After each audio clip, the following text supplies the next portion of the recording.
এই ব্রিজটা দেখতেছেন ভাই, এখান দিয়ে মানে বাইকের চাকা মানে স্লিপ করবে, 100% স্লিপ করবে। ঠিক আছে, এই জায়গাটাতে আপনি একটু সাবধানে চালাবেন।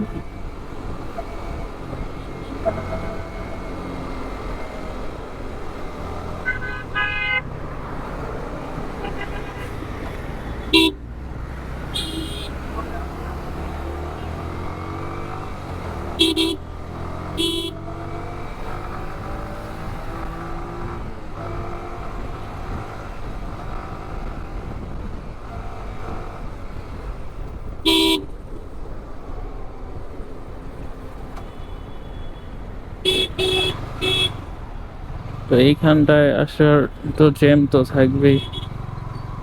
এখানে ঈদের সময় এখানে জ্যাম থাকবে না, থাকবে কোথায়?